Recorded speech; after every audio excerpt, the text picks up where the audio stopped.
আসসালামু আলাইকুম এভরিওয়ান, কেমন আছেন আপনারা সবাই?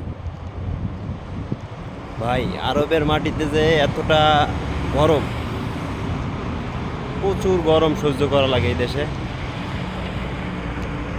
এবং আমরা দেশ থেকে আসি বিদেশের মাটিতে কর্ম করতে, এবং আরব কান্ট্রি, মিডিল ইস্টে যে কান্ট্রিতেই যায় না কেন, এতটা গরম সহ্য করা লাগে আমাদের এই পরিশ্রম করে ইনকাম করার জন্য।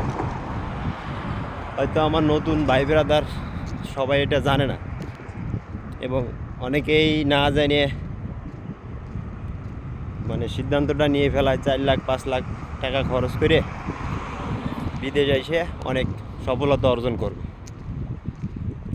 কিন্তু আসলে এই গরম সহ্য করার মতন সবার হিম্মত থাকে না।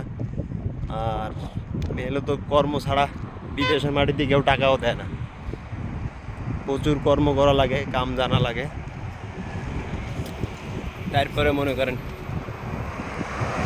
টাকাটা ইনকাম করা লাগে। তাই যারা যুবক ভাই আছেন, পড়ালেখা করেন, চাকরি বাকরি করেন এবং ভালো একটা সিদ্ধান্ত করেন সংসারের হাল ধরার জন্য।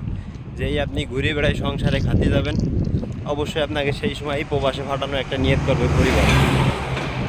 আর আপনি দেশে কিছু করতে পারলে পরিবারও চাবে না যে আপনারে বিদেশে পাঠাক। তাই সুন্দরভাবে পড়ালেখা করেন ভাই, দোয়া করি যেন দেশের মাটিতে কিছু করতে পারেন, পরিবার নিয়ে, মা বাপ নিয়ে ভালো থাকতে পারেন। আলহামদুলিল্লাহ, সবাই ভালো থাকেন। আল্লাহ হাফেজ।